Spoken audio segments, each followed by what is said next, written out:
Bentrovati in diretta su shritalia.com, il canale di informazione che abbiamo riattivato dal 1 ottobre per garantire tutti i giorni un quarto d'ora, dalle 12 alle 12:15, di informazioni, novità e approfondimenti sui temi del lavoro.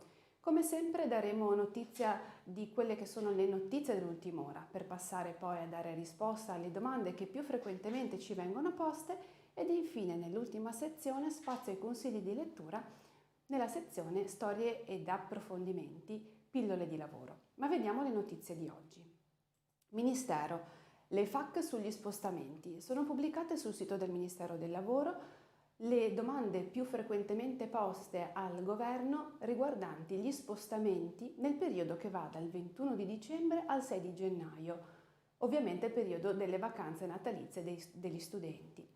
Come sappiamo, il DPCM del 3 dicembre del 2020 prevede che nonostante i divieti dal 21 dicembre al 6 di gennaio si possa comunque far rientro alla propria residenza, domicilio e abitazione. All'interno del sito quindi trovate tutta una serie di definizioni e di quesiti ai quali i lavoratori possono trarre ispirazione per capire quelli che sono i movimenti che possono fare tra comuni e regioni nel periodo dal 21 di dicembre al 6 di gennaio.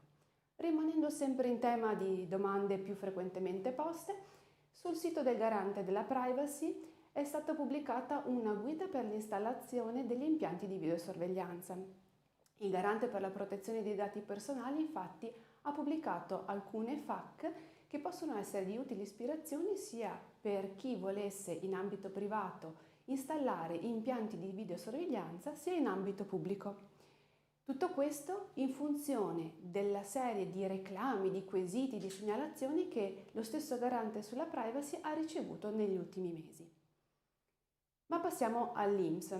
Contratto di espansione. È stata pubblicata ieri la circolare 143, quindi del 9 dicembre 2020, che chiarisce che in riferimento alle ore di integrazione salariale dovute sulle ore di riduzione oraria finanziata e finalizzata alla riqualificazione delle competenze di tutti quei lavoratori che non possono far parte della platea di lavoratori che verranno accompagnati alla pensione, non sussiste l'obbligo di versamento del contributo addizionale. Questa è una nuova posizione che prende l'Istituto di Previdenza Sociale perché nella circolare 98 del 2020 aveva stabilito che fosse dovuto il contributo addizionale sulle ore di integrazione salariale. In seguito a diverse interlocuzioni col Ministero del Lavoro invece è stato chiarito che su quelle ore non è dovuta alcuna contribuzione, quindi una nuova posizione da parte dell'INPS. Rimanendo sempre in tema di contratto di espansione, come sappiamo la legge di bilancio per il 2021 ha previsto una proroga della misura che era valida per tutto il 2019-2020 anche per tutto il 2021, estendendone la portata anche ad aziende fino a 500 dipendenti. Tuttavia per le imprese che rimangono ad applicare la disciplina del contratto di espansione fino a 1000 dipendenti ci sono due novità, perché per poter beneficiare di ulteriori 12 mesi di riduzione dei versamenti in aggiunta ai 24 mesi di NASPI, a condizione che effettuino un'assunzione ogni 3 uscite, quindi ogni 3 soggetti che escono dovranno fare una nuova assunzione e contestualmente beneficiare di ulteriori 12 mesi di riduzione dei versamenti. Sempre in tema previdenziale, domande di cassa integrazione. Sono integrabili con le domande già presentate con i lavoratori in forza al 9 novembre. Come sappiamo, lunedì 7 di dicembre l'INPS ha pubblicato la circolare 139 del 2020 in cui ha stabilito che i lavoratori che siano stati assunti dopo il 13 di luglio ed in forza al 9 di novembre possono rientrare nell'applicazione della disciplina sul trattamento di integrazione salariale per emergenza epidemiologica previsto dal decreto 104 del 2020. Lo stesso istituto però ha previsto che in funzione di questa novità non si debbano bypassare i limiti decadenziali di presentazione delle domande. Ciò sta a significare che qualora si sia presentata una domanda di integrazione salariale, che sia CIGO, FIS o cassa in deroga, per il periodo precedente alla pubblicazione della circolare 139, non si possa attivare lo strumento di rettifica del personale che ha diritto all'integrazione salariale perché valgono i termini di decadenza della presentazione delle domande. Quindi si potranno inviare le modifiche dei lavoratori fruitori del trattamento di integrazione salariale esclusivamente per le mensilità di novembre e di dicembre del 2020. Passiamo ora a una sentenza della Cassazione, maternità e malattia pagate diversamente. La Cassazione con la sentenza 27552 del 2 dicembre scorso ha affermato che l'indennità di maternità deve essere calcolata tenendo conto della retribuzione media globale giornaliera percepita dalla dipendente e non può essere determinata applicando gli stessi criteri di calcolo della retribuzione media giornaliera utile per il calcolo della malattia. Infatti la tutela per la maternità stabilita dall'articolo 23 del decreto legislativo 151/2001 prevede che il datore di lavoro, di concerto con l'INPS, mantengano il più possibile il livello retributivo immediatamente precedente al congedo. Nel caso specifico si trattava di una lavoratrice, un assistente di volo, che nel calcolo della retribuzione media giornaliera per l'indennità di maternità non aveva visto considerati gli importi variabili costituiti dall'indennità di volo. Ebbene, grazie a questa sentenza la lavoratrice ha avuto diritto al ricalcolo dell'indennità di maternità dovuta in funzione quindi di quella retribuzione che aveva percepito prima dell'entrata in congedo. Un fondo di solidarietà per superare la crisi. Alla fine dell'emergenza epidemiologica si stima che circa 6 milioni di dipendenti, di lavoratori subordinati, continueranno a svolgere l'attività in modalità agile e nelle grandi aziende la percentuale di lavoratori che sarà e rimarrà in smart working si stima sia di circa il 30%. Questa è una nuova sfida per le aziende e per i dirigenti che si scontreranno con un nuovo modo di organizzare e dirigere l'attività lavorativa. Quindi con un impegno di Fondirigenti e Federmanager verrà presentato il prossimo 15 dicembre un insieme di linee guida utili per il personale dirigente e che li guiderà nel riorganizzare e nell'affrontare una nuova sfida nella gestione dell'attività lavorativa da remoto. Un fondo di solidarietà per superare la crisi. Sempre rimanendo in ambito di crisi e emergenza epidemiologica, una lodevole iniziativa del gruppo Leonardo che ha presentato ai sindacati della metalmeccanica, azienda della metalmeccanica quindi, una proposta per la costituzione di un nuovo fondo per far fronte ad eventuali periodi di crisi, senza quindi attivare la cassa integrazione. Per costituire questa banca ore solidale, banca etica, hanno fatto la proposta di far confluire tutte le ferie non godute del 2020, unitamente alle festività che coincidono con i giorni di riposo, che quindi non verranno pagate in più nel cedolino paga, e unitamente a tutte le ferie che matureranno nel corso del 2021, per un totale di circa 75.000 ore, per far fronte a quindi circa 75.000 ore di crisi che potrebbero venire a concretizzarsi nel 2021. Oltre a questo, il gruppo Leonardo prevede la possibilità di attivare il Fondo Nuove Competenze, adibendo alcune categorie dei lavoratori alle 250 ore pro capite di formazione e aggiungendo un piccolo contributo da parte dell'azienda per gestire le situazioni un pochino più delicate. Vi ricordo che oggi pomeriggio dalle 15 alle 16 Gianluca Spolverato vi condurrà attraverso il secondo ciclo di incontri a titolo REACT, dall'assessment al piano di lavoro.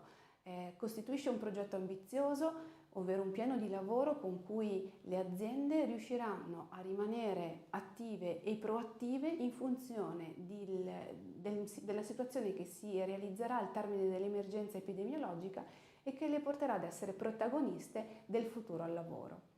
Infine, ultimo appuntamento del mese di dicembre 2020, giovedì prossimo 17 dicembre, SHR Italia presenterà tutte le novità per il 2021. Gianluca Spolverato ci illustrerà le misure di supporto alle aziende, i webinar, le dirette e quanto altro ci sarà da scoprire per il 2021. Ma passiamo alla seconda sezione.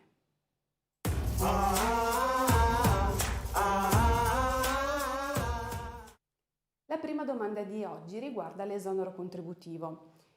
Esonero contributivo ex articolo 12, comma 14 decreto ristori. Qualora l'azienda alla data del 15 novembre non abbia ancora terminato l'utilizzo delle 18 settimane di ammortizzatore sociale del decreto 104, quindi decreto agosto, ma non intenda fare richiesta delle ulteriori settimane del decreto ristori, come e in quale misura potrà godere dell'esonero contributivo alternativo agli ammortizzatori, considerato che le settimane che decorrono dal 16 novembre vengono automaticamente imputate all'articolo 12 del decreto 137? Allora, sicuramente il quesito è bello corposo. Per fortuna ci viene in supporto la circolare 137 di lunedì.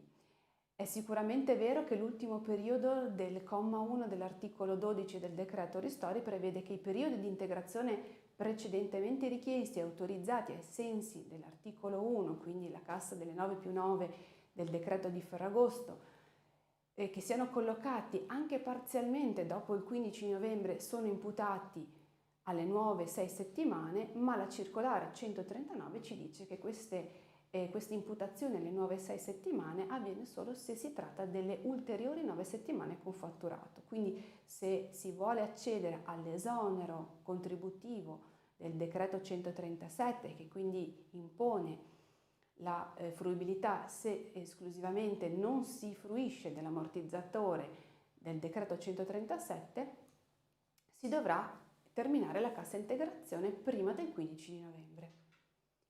La seconda domanda invece riguarda sempre il decreto 104. Un'azienda che non ha ancora usufruito delle 9+9 settimane previste dal decreto 104 vorrebbe richiedere la cassa in deroga dall'1 novembre fino al 31 dicembre. In questa domanda possono rientrare dei dipendenti assunti a metà ottobre, quindi in forza al 28/10, data di entrata in vigore del decreto ristori, oppure rientrano solo i lavoratori in forza al 13 di luglio? In risposta a questo quesito, la circolare 139, recependo le previsioni del decreto 157/2020, ha previsto che possono accedere alle settimane di ammortizzatore del decreto agosto tutti i dipendenti assunti dopo il 13 di luglio, ma in forza al 9 novembre. Quindi è possibile presentare domanda all'INPS per le prime 9 settimane senza fatturato dal 1 novembre al 31 dicembre e le stesse non saranno imputate alle nuove 6 settimane perché fanno parte delle prime 9 senza fatturato. Ultima domanda di oggi. 2 lavoratori dello stesso reparto, azienda che applica il contratto collettivo della metalmeccanica industria, hanno richiesto ferie dalla metà di dicembre al 10 gennaio 2021 per recarsi al loro paese d'origine, nel caso in questione il Marocco. A rientro devono fare la quarantena. In azienda non abbiamo ancora definito il periodo di chiusura natalizia, ma molto probabilmente si riprenderà il 4 gennaio. Cosa possiamo fare per evitare che l'assenza si prolunghi oltre la riapertura dello stabilimento?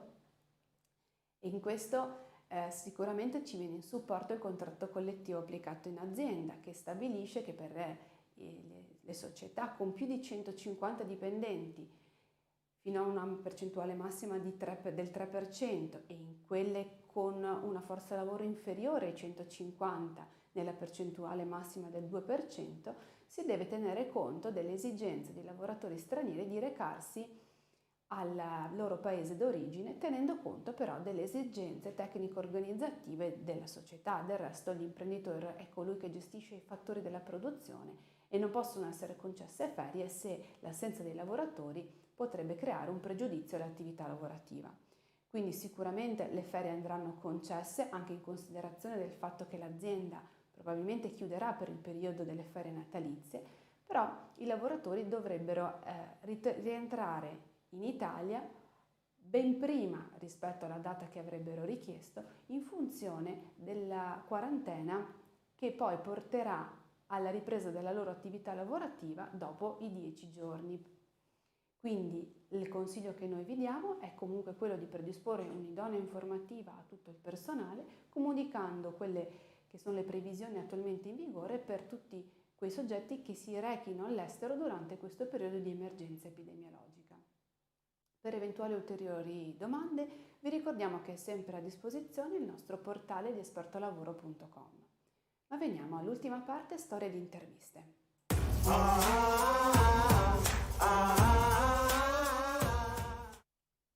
Per il ciclo Storie di interviste, l'articolo che vi proponiamo oggi riguarda l'inquinamento. Non mandare quell'email, 10 messaggi da evitare per il bene del pianeta. È stato stimato che anche l'invio di email, tra virgolette, inutili, comporta un appesantimento dell'anidride carbonica e quindi confluisce nell'aria e contribuisce all'inquinamento. Quindi rappresenta questo articolo un monito per tutti gli uffici in primis per gestire correttamente anche l'utilizzo delle email al fine di preservare il nostro pianeta. Queste erano le notizie di oggi. Vi ricordo che il prossimo appuntamento col TG Lavoro è domani alle ore 12. Vi ringrazio e vi auguro buon proseguimento della giornata.